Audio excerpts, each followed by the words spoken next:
تاجیکستان سرزمین معجزه هاست. مکانی که هر گوشش حیرت بیننده را می افزاید. خوشحالی غیر عادی را در نهاد تولید می سازد. روح انسان را به فکر غوطه‌ور می نماید.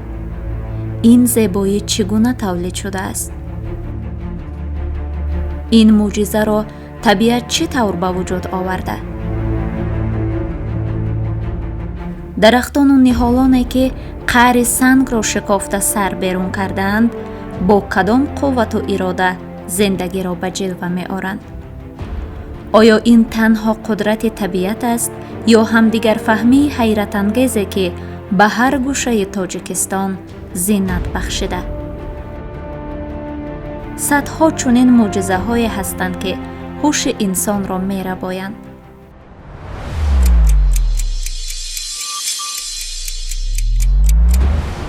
هفت کول یکی از آن معجزه هاست که نه تنها با زیباییش بیننده را تسخیر می کند، بلکه با ده ها معما در عمق خود کس را به فکر غوطه‌ور می سازد.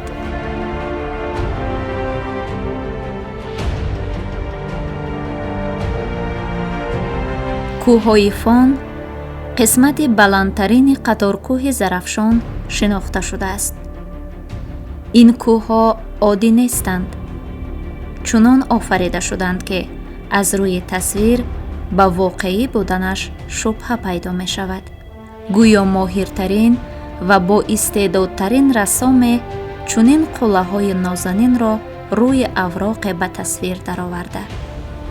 اما وقتی از نزدیک این قلعه‌ها را می بینید و تماشا می کنید، به خود می اندیشید که طبیعت چه توانی در آفریدن زیبایی ها داشته است. قلعه‌های بلند قریب تمام سال برف پوشند. در نشیبی آنها پیریخ‌های نچندان کلان، ایمد، چمترغه و غیره موجودند.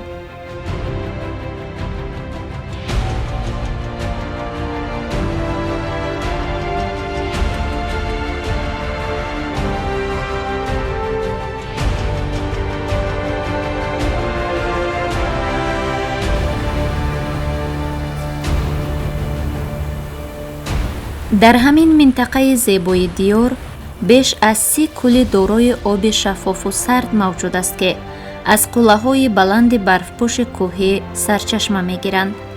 در میان آنها 7 کوه که با نام 7 نازنین شینگ مشهور است، با خصوصیت‌های خاص و نادر خود فرق می‌کند.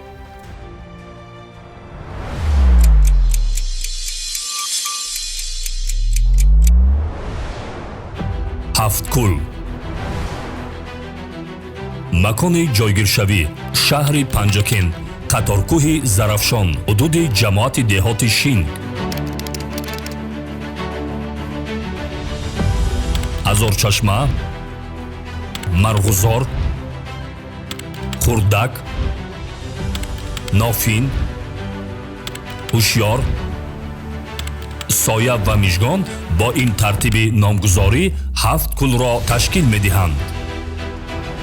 мавқеи ҷойгиршавӣ аз сатҳи бар дар баландии аз 1598 метр то 2400 метр.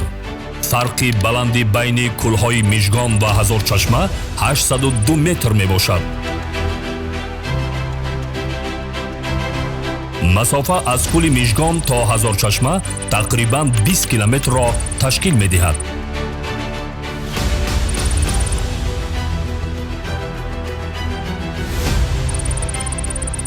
ҳарорати ҳаво дар фасли тобистон 10-20 дараҷа гарм шуда, дар фасли зимистон хунукӣ ба 15-25 дараҷа мерасад.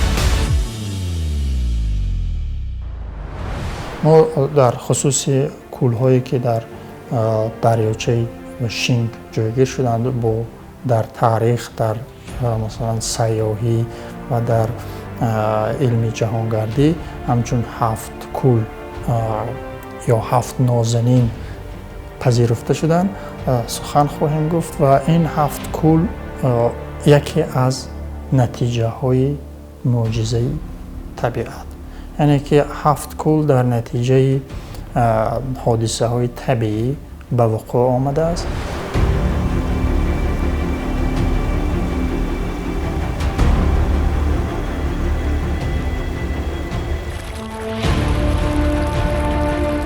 ҳар як мӯъҷизаи табиат бо ба вуқӯъ омадани ҳодисаҳои табиӣ ба вуҷуд меояд. 7 кӯл низ аз зумраи онҳост. ин кӯлҳои назаррабою диққатҷалбкунанда асрори зиёдеро дар худ маҳфуз доштаанд. аввалин андешае ки дар зеҳни бинанда тавлид мешавад шояд ин бошад ки чӣ тавр ин кӯлҳо паҳлӯи ҳам ба вуҷуд омаданд. чаро як кӯли калон нею 7 кӯл инҷо тавлид шуд? чӣ сеҳру асроре дар пайдоиши ин кӯлҳои нозанин ноҳуфтааст? дар асоси пайдоиши ҳамин гуна саволҳо ривоятҳо ба вуҷуд меоянд ки дар мавриди 7 кӯл низ ривояте мавҷуд аст.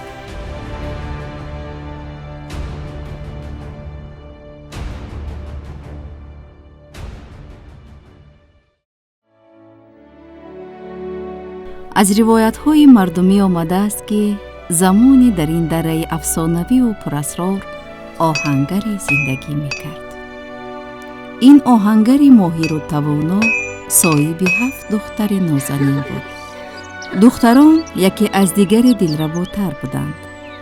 рӯзе ҳокими ин мулк ки гоҳ гоҳ дар ин гирду атроф ба шикор машғул мешуд, духтари хурдии оҳангарро дида мафтун мешавад. барои соҳиб шудан ба ин паричеҳраи нозанин дари хонаи оҳангар барои хостгорӣ меояд. ман ба нияти хайр ба хонаи шумо омадам ва бовар дорам ки шумо маро рад намекунед, чун ман ҳокими ин мулкам. ман ба нияти хайри шумо розӣ ҳастам. фақат як бор розигии духтарамро пурсидан лозим. хуб, майлаш, ӯро ҷеҳ занед. миҷгон, духтарам, ба назди мо биё. вале худи духтар ба ҳеҷ ваҷ намехост ки ҳамсари ин марди пир гардад. аммо яку якбора ҷавоби рад доданро нишонаи беэҳтиромӣ ба падар дониста дар назди хостгорон шарте мегузорад ва худро бовар мекунонад ки ҳокими пир аз уҳдаи иҷрои шарташ баромада наметавонад. ман ба гуфтаҳоят розиам. ӯ ҳақ дорад. вале кор аз ҳудуди интизор берун рафт. ҳокими солхӯрдае ки девонавор ошиқи шайдои духтар буд, гӯё аз нерӯи ишқ болу пар гирифта буд. шарти гузоштаи духтари оҳангарро дар зарфи 40 рӯз ба ҷо оварда як қасри зебои тиллоие бунёд намуд. духтари ҷавон аз кори пири тавонгари ҳоким сахт андӯҳгин гашт ва чораи дигар наёфт ва дар рӯзи тӯй бо либоси арӯсӣ аз боми қаср худро ба замин меафканаду орзуҳои нотамоми ҷавониашро ба хок мебарад. баъди чанде дар макони афтодаи духтар кӯли мижгон пайдо шуда кӯлҳои дигар бошанд аз оби дидагони хоҳарони ӯ ба вуҷуд омаданд.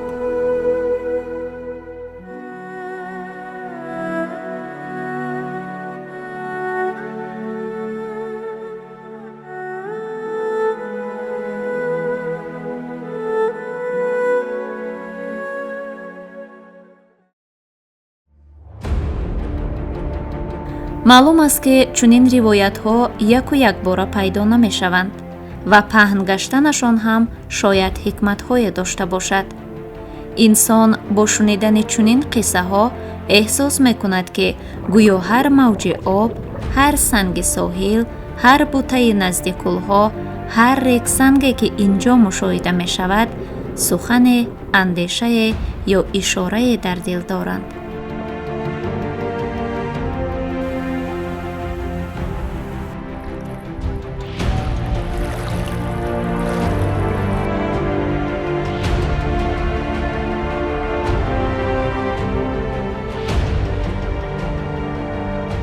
ривоятҳо ба мо меомӯзанд ки ҳар гӯшаи ин водӣ хотираи садсолаҳоро дар худ нигоҳ доштааст ва кас бояд ба хотири ҳифзи решаҳои худ онро дарк намояд و طبیعت را احترام کند.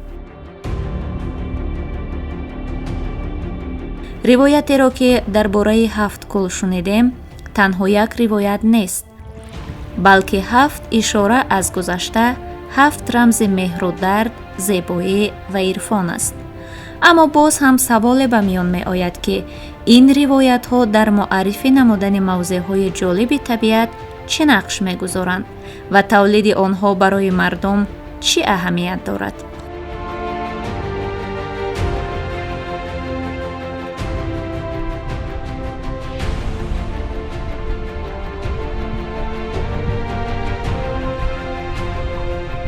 هر یک مثلا روایتی که گفته می شود در اساس یک واقعیت گفته می شود. اصلا ساکنان محل حق دارند که برای جالبیت همین مثلا واقعیت یک داستان خود، حکایه‌ای که بر همون تا آنها شنیدن به خاطری که نمیرد، برای حفظ همون داستان و روایت حق دارن اینها را گویند. اصلا این یگان جایی نیست که ما نگوییم، نگویند، این دروغ است. اصلا ما دروغ گفته نمیتوانیم، چون که شاید همون واقعیت در اطراف همون به وجود آمد ولی در مرور زمان به همون 7 کول ربط داده. بسیاری از حادثه هایی هستند که در طبیعت تاجیکستان با 40 دختران، با 7 دختران، 7 برادران، با اینها ربط دارند. از آن جمله 7 کول هم همین.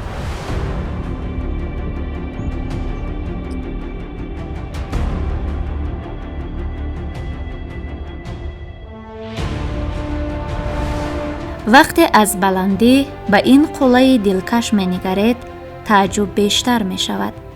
در میان 2 کوه بزرگ سنگ پوش، 7 کل با رنگ‌های جذاب و تصویرهای منقش جلوه می دهند.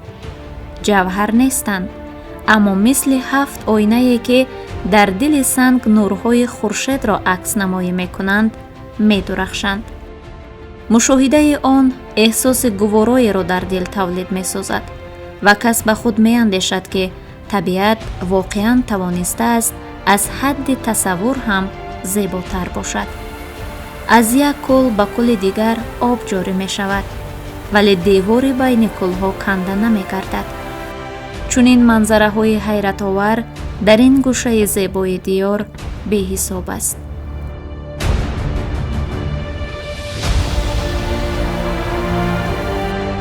هر بیننده می خواهد درباره پیدایش این 7 نازنین معلومات داشته باشد. داند که تولید 7 کل در یک دره چگونه به وقوع آمده است.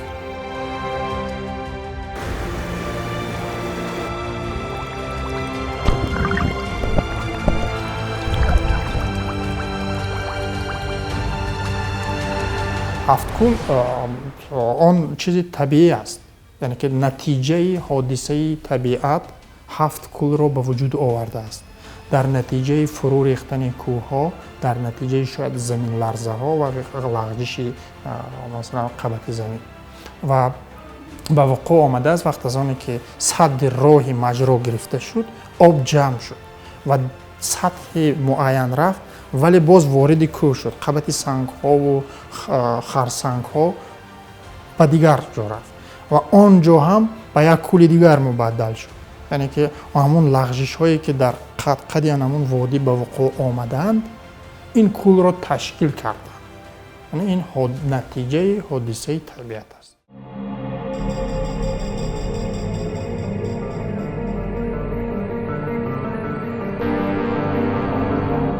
به نظر تاریخ شناسان، کولها در نتیجه لغزش کوه‌ها هنگام زمین لرزه به وجود آمدند.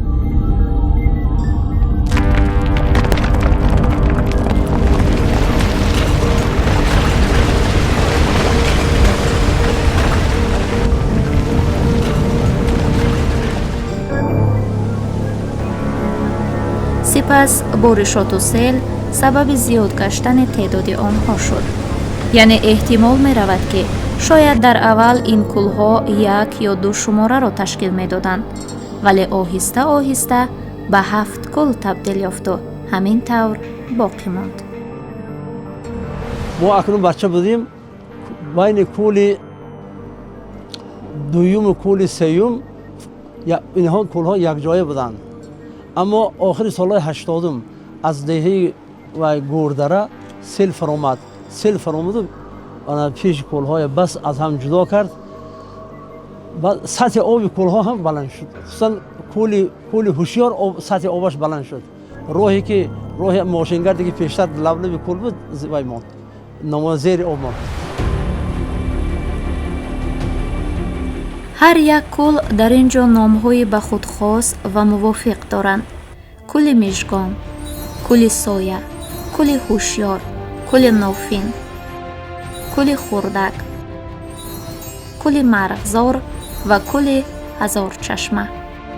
ҳар кадоме зебоиҳои аз ҳамдигар фарқкунандаро соҳиб аст. ҳар кӯл оҳангу ранги худро дорад ки танҳо нафари табиатдӯст метавонад онро эҳсос намояд.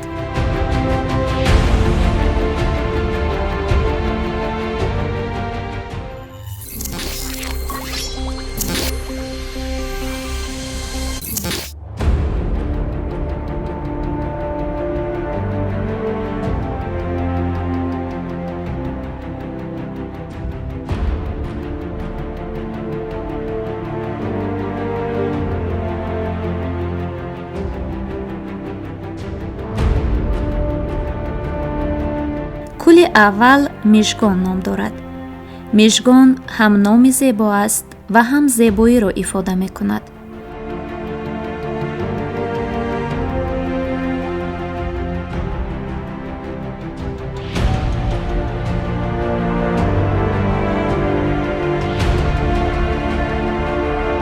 дарахтони атрофи кӯл бо рақси шохаҳои худ зебоии ин мавзеъро дучанд менамоянд. софии оби ин кӯл ва рангорангиаш диққати бинандаро бештар ҷалб мекунад.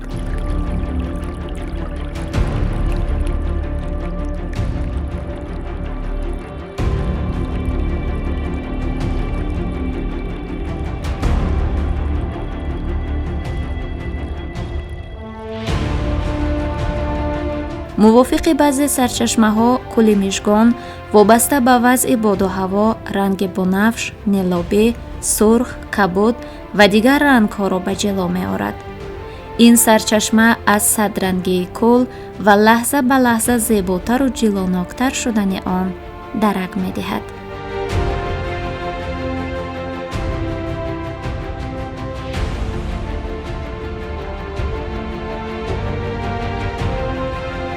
کلی مژگان وقتی که آفتاب میبراید همین صحن کول بالای کول یک گوشه مینواد بنفش، یک گوشه مینواد زرد، یک گوشه سرخ، یک گوشه قرمز، یک گوشه دیگر همین رنگ های هر خیله در وقتی برونی آفتاب میتواند. البته کسی که وقتی برونی آفتاب دیده باشد اینها میبیند.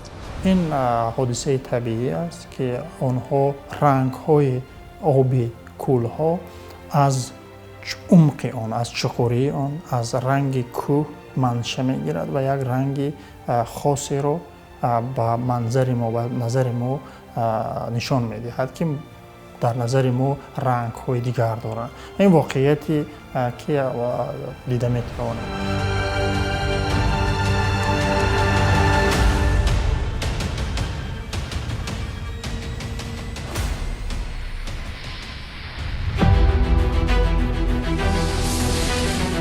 кӯли мижгон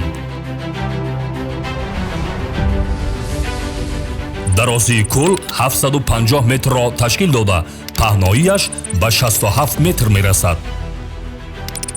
масоҳати сатҳи кӯл 0 аз 105 километри мураббаъро ташкил медиҳад. кӯл дар баландии 1598 метр аз сатҳи бар ҷойгир аст. чуқурии ниҳоии кӯл 20 метр мебошад. ҳаҷми оби кӯл ба 0 аз 158 миллион метри мукааб баробар мебошад.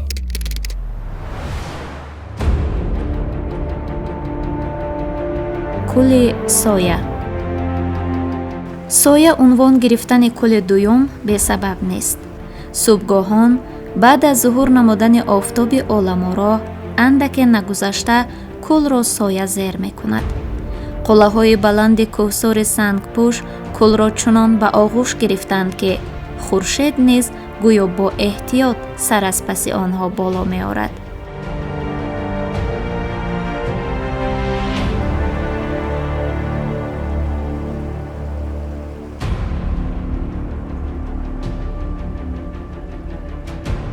мардум миёни сангзори кӯҳистон дар талу теппаҳои сангпӯши шингдара манзил сохтаву онҷоро ҷойи истиқомат қарор доданд, вале шояд аз сабаби серсоя будани кӯли соя дар атрофи он манзил мушоҳида намешавад. вале бо вуҷуди серсоя будан ин кӯл низ ҷолибиятҳои ба худ хос дорад.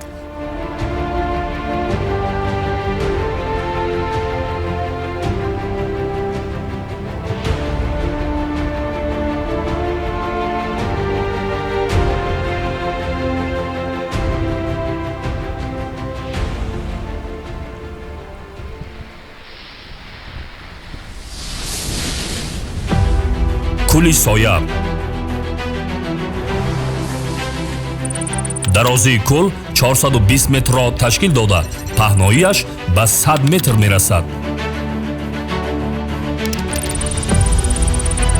масоҳати сатҳи кӯл 0,1042 километри мураббаъро ташкил медиҳад. чуқурии ниҳоии кӯл 11 метр мебошад. кӯл дар баландии 1700 метр аз сатҳи баҳр ҷойгир аст. ҳаҷми оби кӯл ба 0,44 миллион метри мукааб баробар мебошад.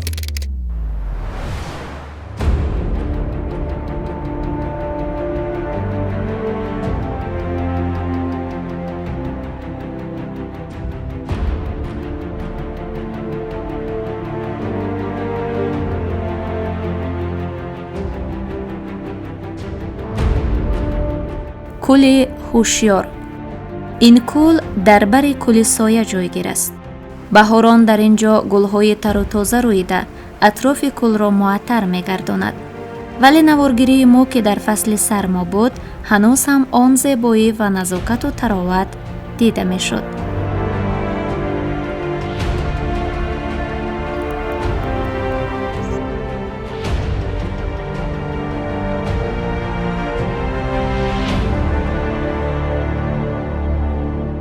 дар ин баробар баъзе гиёҳҳои шифобахш аз ҷумла зирк низ дар ин ҷо мерӯяд. реша давонидани гулугиёҳ дар дили санг ва бисёр моҳиронаву хушҳолона сар баровардан аз қаъри сангпораҳо воқеан ҳушёриро нишон медиҳад ва шояд ба ҳамин хотир ин кӯл номи ҳушёрро ба худ касб карда.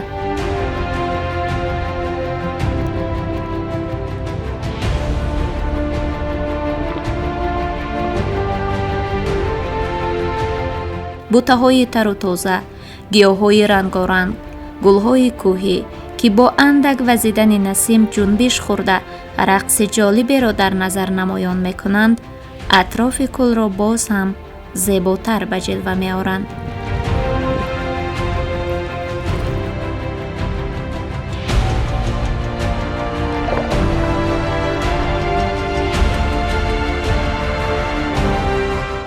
ранги кӯли ҳушёр бо кабудии равшантар аз ранги кӯлҳои дигар тафовут дорад.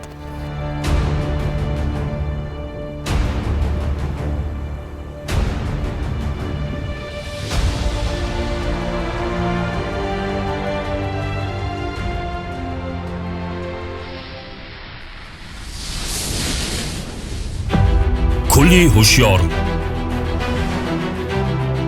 дарозии кӯл 770 метрро ташкил дода, паҳноияш ба 130 метр мерасад. масоҳати сатҳи кӯл 0,10 километри мураббаъро ташкил медиҳад. кӯл дар баландии 1770 метр аз сатҳи баҳр ҷойгир аст. чуқурии ниҳоии кӯл 15 метр мебошад. ҳаҷми оби кӯл ба 0,73 миллион метри мукааб баробар мебошад.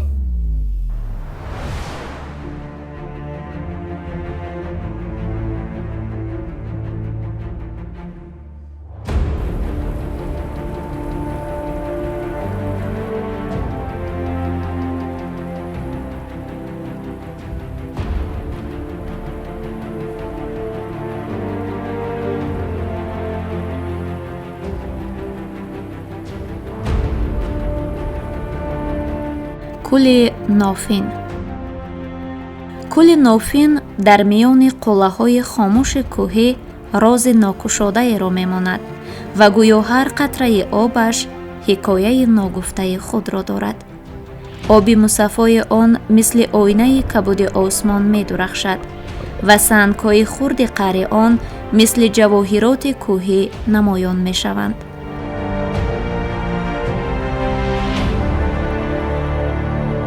جالبیت دیگری کل در آن است که گویا یک روز در یک هفته رنگش دیگر می شود.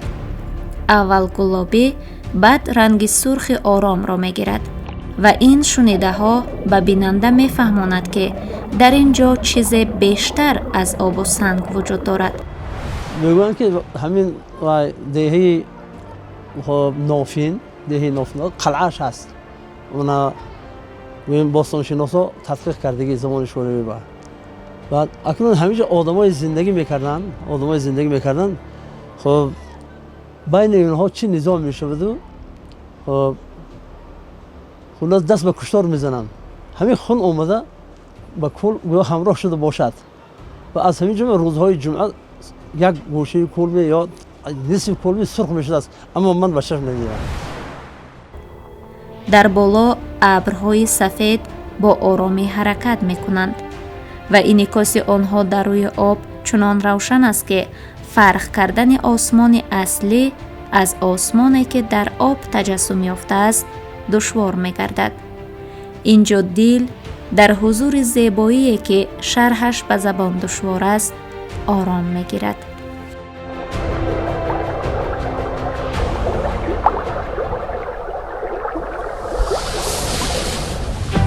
کل نافین дарозии кул 2750 метрро ташкил дода, паҳноияш ба 182 метр мерасад. масоҳати сатҳи кул 0,150 километри мураббаъро ташкил медиҳад. чуқурии ниҳоии кул 41,3 метр мебошад. кул дар баландии 1820 метр аз сатҳи бар ҷойгир аст.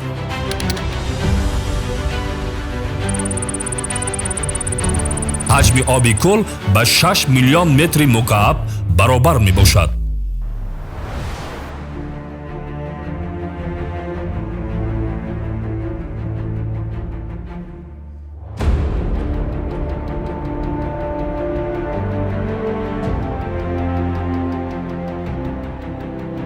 کل خردک.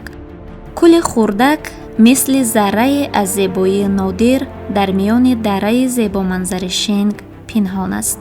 گرچند اندازش خرد می نماید، اما هر پارچه آن پر از حیات و تراوت طبیعت است. آب کل به مثل پاره شیشه در زیر شعاع آفتاب می درخشد. تازه، مصفا و آرام.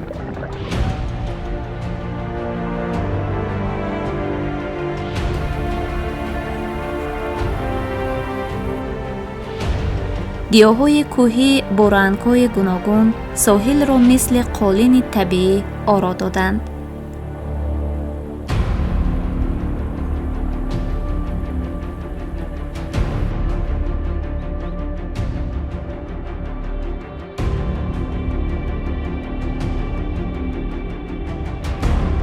در روزهای آفتابی روی آب همه رنگ‌های اطراف را جمع می‌کند و با این واسطه به یک منظره زیبای زنده تبدیل می‌یابد.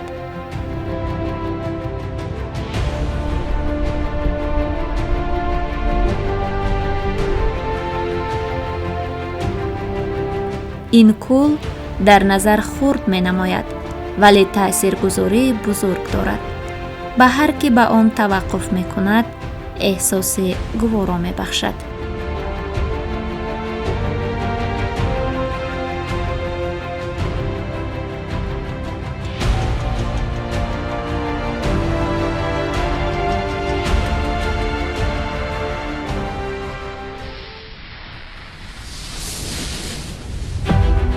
کل خردک. дарозии кул 197 метрро ташкил дода, паҳноияш ба 102 метр мерасад. чуқурии ниҳоии кӯл 9-10 метр мебошад. масоҳати сатҳи кӯл 0-2 километри мураббаъро ташкил медиҳад. ҳаҷми оби кӯл ба 0-9 миллион метри мукааб баробар мебошад. кӯл дар баландии 1870 метр аз сатҳи баҳр ҷойгир аст.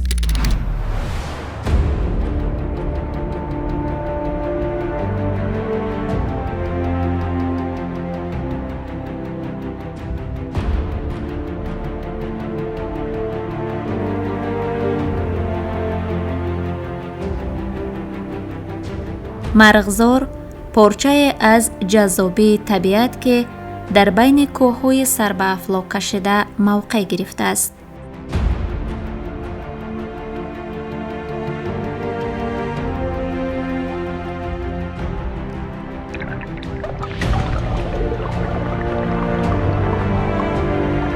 дар ин ҷо на танҳо наздикӣ ва дӯстии офтоб бо об мушоҳида мешавад, балки ҳамоҳангии табиат бо инсон эҳсос мегардад. маҳз бо тамошои ҳамин гуна манзараҳои ҷолибу диданӣ рӯҳи инсон ором мегирад. зиндагӣ лаззати худро меёбад ва табиат ҳамчун модари мӯъҷизаофар мавқеи бештар пайдо менамояд.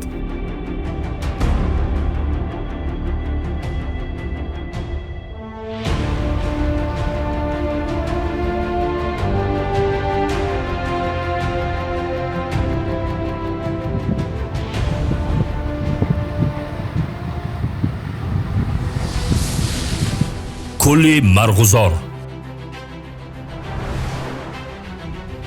дарозии кӯл 2650 метрро ташкил дода, паҳноияш аз 423 то 800 метр мерасад.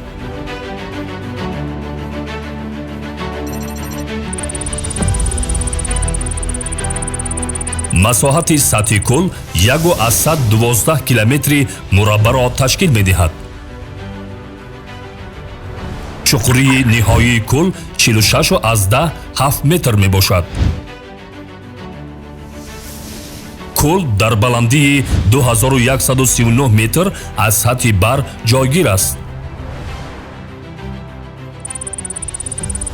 ҳаҷми оби кӯл ба 25-3 миллион метри мукааб баробар мебошад.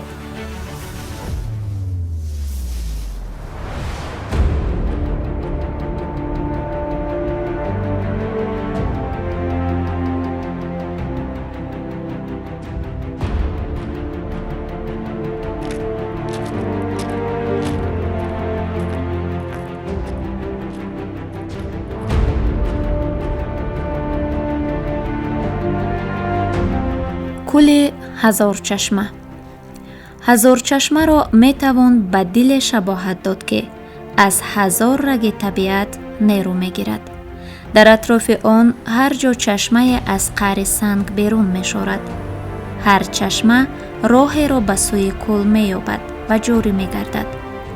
онҳо аз рахнаҳои кӯл, аз назди дарахтон, аз байни сангпораҳои нимнам намоён мешаванд.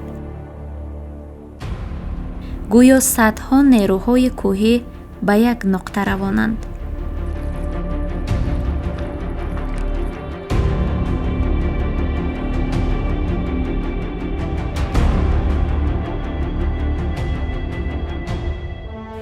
дар ҳама фасл садои чашмаҳо ва шилдироси дарёчаи шух мисли суруди гӯшнавози табиат шунида мешавад.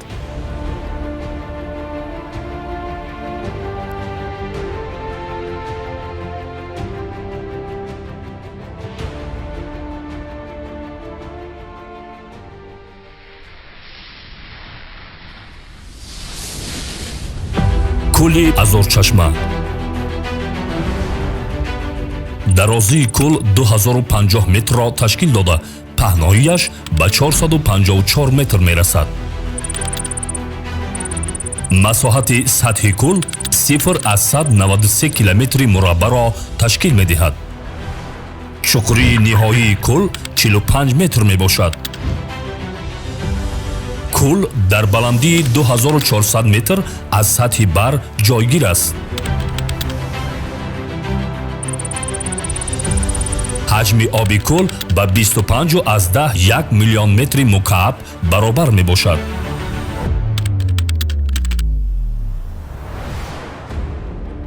тамошои ин манзараҳои ҷолиб хушҳолие ба инсон ҳадя мекунад, ки аз қаъри ҷон мешукуфад. мисли вазиши нарме тамоми фикрҳои баду вазнинро бо худ мебарад. танҳо зебоӣ мемонад, нафаси сабуки кӯҳистон ва эҳсоси гуворое, ки аз худи табиат рӯидааст. дарахтони дар рӯи об акс ёфта ва ҳавои софу салқини ҳафткӯл ин мавзеи табиатро ба таҷрибаи нотакрор барои сайёҳон табдил додааст.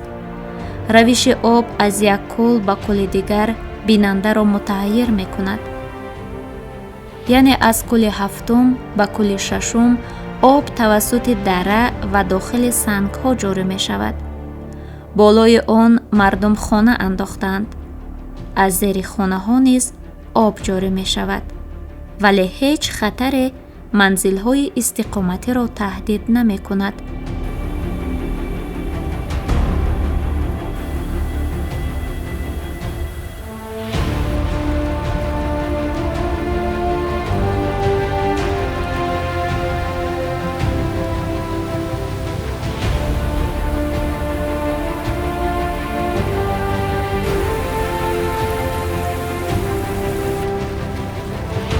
кӯли шашум обрав надорад ва поёноби он гум мешавад ва ба зери замин ба кӯли панҷум мерезад. хеле ҷолиб аст ва ин раванд то кӯли поёнӣ айнан ҳамин хел идома меёбад. хулас омилҳои зиёде ҳастанд, ки ҳатто сайёҳони хориҷиро ҳам ҷалб кардаву ба ҳайрат андохтааст. мо дирӯз аз тамошои кӯли ҳафтум яъне ҳазорчашма баҳравар шудем. ҳатто шаб онҷо зери хаймаҳо хоб кардем. шабона ҳаво каме сард аст, вале рӯзона сайру гашт намудан воқеан ҷолибиятҳои хос дорад. ин манзара ба мо хеле писанд омад. Hello, Tajikistan. We love you.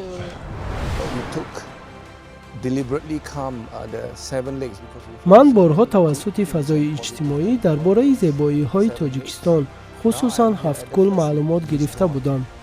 ин ҷолибият маро ҷониби худ кашид ва инак ҳоло ман дар назди кӯли Мижгон ҳастам. аз кӯлҳои дигар низ дидан хоҳам кард. Тоҷикистон воқеан табиати зебо доштааст.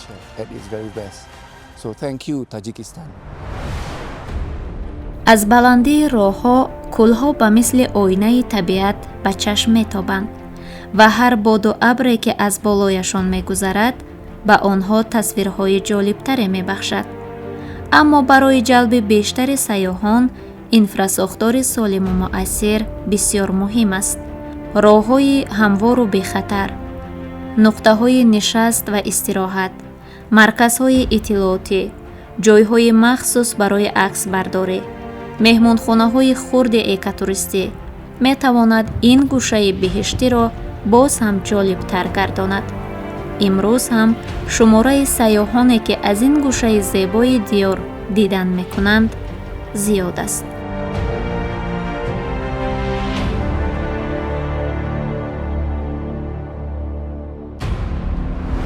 طبق معلومات‌های آماری در 9 ماه سال 2025 زیاده از 1,200,000 سیاحان خارجی به جمهوری ما تشریف آوردند که این نشان دهنده نسبت به همین دوره سالی گذشته 33.9% زیاد می باشد و چون طوری که معلوم است تعداد زیادی سیاحانی که به جمهوری ما تشریف می آورند، البته این جلبی آنها بیشتری آنها به منطقه های طبیعی نوتکراری و زیبایی های نوتکراری جمهوری تاجیکستان به حساب می رود. یکی از چنین منطقه های این موضع هفتکول به حساب می رود که این نه تنها یک موضع سیاحی، همچون یک منظره نوتکرار و کل‌های جالب در خود دارد که تعدادی از سیاحان خارجی که به تاجیکستان وارد گردیدند محض به همین منطقه تشریف میبرند.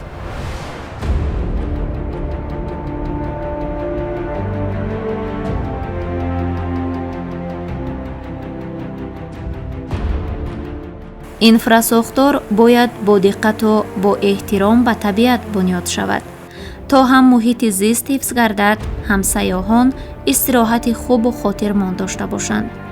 дар ин роҳ нақши кумитаи ҳифзи муҳити зист низ калидӣ арзёбӣ мешавад. он ҳамчун нигаҳбони асосии табиати нодири ин минтақа назорат бояд кунад ки ҳама нақшагириҳо ба манфиати табиат сурат гиранд. онҳо метавонанд санҷишҳои даврӣ гузаронанд, то тозагии атрофи кӯлҳо назорат карда шавад ва партоврезиҳои худсарона пешгирӣ гардад. дарки ин масъулият боис мешавад ки ҳафткӯл ҳамеша зебо, тоза ва пуршукӯҳ боқӣ монад.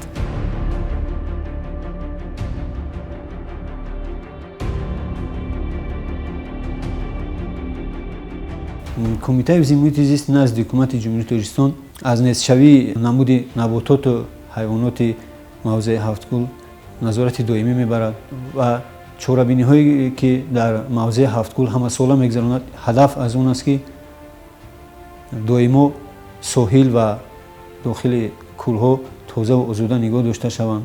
дар мавзеъи ҳафткӯл сайёҳони хориҷӣ зиёданд. аз ҷониби мақомоти ҳифзи муҳити зист аломатҳои огоҳкунанда албатта насб карда шудааст ва ҳамарӯза дар он ҷо назорати давлатӣ бурда мешавад. ҷиҳати тозаву озода нигоҳ доштан ва дар ҷойҳои расмӣ ҷойгиронии партовҳо, ифлос накардани манбаъҳои обӣ, корои фаҳмондадигӣ гузаронида шуда. ҳадаф аз гузарондани аксиҳо ҳам ин аст ки мавзеъи кӯлро аз ифлосшавӣ эмин нигоҳ доранд. солҳои пешин аз тарафи соҳибкорон дар ҳамин кӯлҳо барои парвариши моҳӣ намуди малинка тухмиҳо парвишта ва нигоҳубин намуда истодаанд, ки дар ин рӯз шумораи ин моҳиҳо зиёд шуда ба дигар кӯлҳо гузашта истодааст. аз сабаби сард будани боду ҳавои ин минтақа фасли зимистон болои кӯлҳо ях мебандад ва дар охирҳои моҳи баҳор ва тобистон вақте ки яхҳо об мешавад, моҳиҳо дида мешавад дар ин кӯлҳо.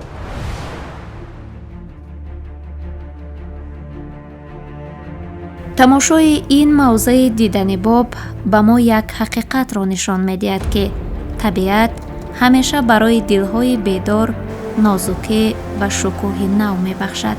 аз шинои ороми моҳӣ дар обҳои мусаффо то ҷастухези мурғобиҳои мавсимӣ дар болои об, аз сабзиши рустаниҳои шифобахш то сукуте ки гӯё оламро ба таҳаммул даъват мекунад. ҳар ҷузъиёти он ба инсон эҳсос медиҳад. эҳсоси дилгармӣ ба зиндагӣ ва муҳаббат ба табиат. дар кӯли мижгон дӯстон сиррест лик аз мо ниҳон. обаш зулолу нуқрафон рахшон чу тиғи бенаём. хуршед чун аз фарқи кӯҳ бар сӯи ӯ созад назар. рангин қабои хешуро он лаҳза месозад ба бар. рангаш бинавшу сурху зард, ҳам нуқрагуну лоҷвард. бишкуфта бодом дар камар, болиду кард поён назар. аксаш бидед дар оби кӯл, сеҳраш намуда ҷодугар. санге агар андохтӣ, худро таҳайюр сохтӣ, то қаър чун таҳ меравад, аз гавҳараш нашнохтӣ.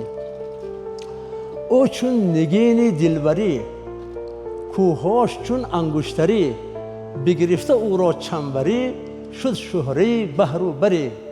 ҳафт кӯл э ҳафт нозанин, ҳафт муъҷиз асти дар замин. як бор агар кас дидатон, аз ҳаҷратон шуд дилҳазин.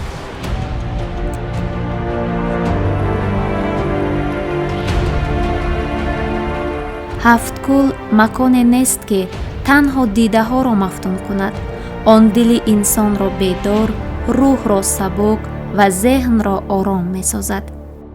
инҷо ҳар боди нарм паёми табиат, ҳар қатраи об оинаи ҳастӣ ва ҳар саҳна даъватест ба эҳтиром, худогоҳӣ ва ҳифзи зебоии табиат.